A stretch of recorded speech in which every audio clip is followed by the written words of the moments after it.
माँ जय माँ जय जय माँ जय माँ जय माँ जय जय माँ जय माँ जय माँ जय जय माँ जय माँ जय माँ जय जय माँ जय माँ जय माँ जय जय माँ जय माँ। जय माता की प्यारे दोस्तों, आप सबको अष्टमी की हार्दिक शुभकामनाएं। माँ भगवती के जो नवरात्रे चल रहे हैं, शारदीय नवरात्रे हैं, इनमें आज कुछ श्रद्धालुओं ने अष्टमी का पूजन किया होगा, कन्या पूजन की होगी और माँ महागौरी का आशीर्वाद लिया होगा, क्योंकि आठवां जो नवरात्रा है वो महागौरी के नाम पे जाता है। माँ महागौरी के बारे में कहा जाता है कि उन्होंने प्रतिज्ञा की थी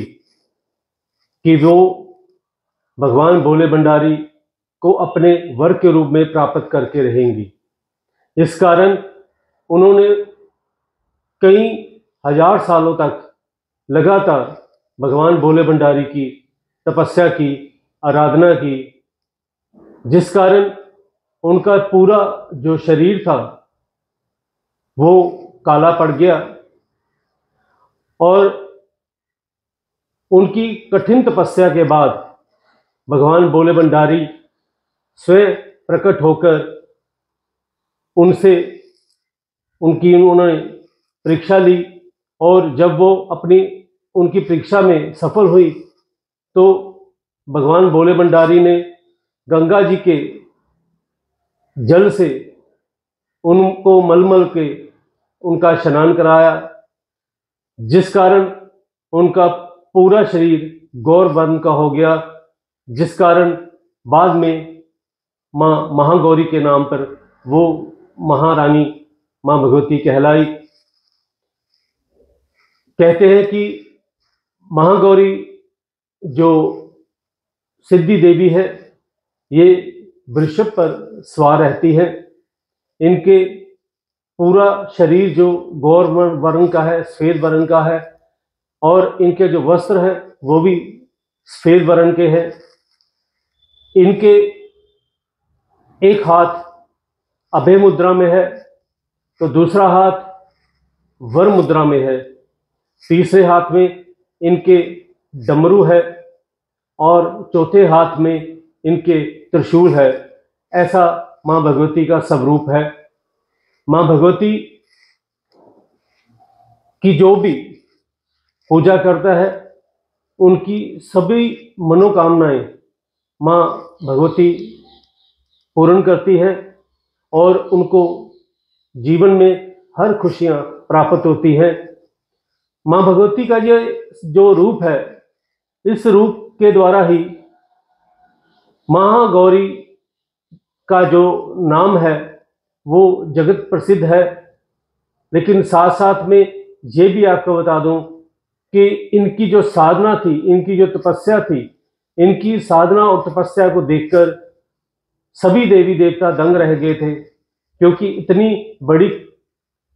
और कठिन तपस्या कभी किसी ने नहीं की थी। क्योंकि महादेव को पाना कोई आसान काम नहीं था, इसलिए माँ भगवती ने महादेव को वर के रूप में पाप प्राप्त करने के लिए जो घोर तपस्या की और बाद में गौर वर्ण प्राप्त किया। आज भी जो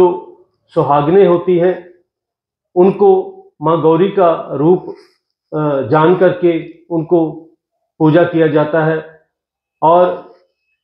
हम कहते हैं कि भगवान भोले भंडारी और माँ गौरी जैसी जो छवि नजर आ रही है वर और वधू में नजर आ रही है। तो ये सब जो आपको मैं बता रहा हूँ, ये प्राचीन हमारी सभ्यता है, हमारी संस्कृति है और हमारी संस्कृति में यही सब कुछ है, जिसमें अचानक ही नहीं बल्कि अनेकों ऐसे नियम आते हैं, ऐसे पल आते हैं, ऐसे घड़ियां आती हैं जब दूसरे जितने भी लोग हैं वो हमारी जो बातें हैं उनको कई बार वो मैथोलॉजी कहकर, मिथ्ये बातें कहकर उनको मजाक भी उड़ाते हैं। लेकिन ये हमारी प्राचीन जो सभ्यता है, सनातन सभ्यता है, ये कोई मन गढ़ बातें नहीं है, ये प्रमाणित बातें हैं और हमारे वेदों में, हमारे पुराणों में इनका उल्लेख मिलता है। हमने भी अपने ऋषियों मुनियों से, अपने बड़े बुजुर्गों से, अपने पीरों पैगंबरों से इनकी जो बातें सुनी हैं, उन्हीं बातों के आधार पर आज जितने भी वेद हैं, चारों वेद हैं, 18 पुराण हैं, उनमें तीनों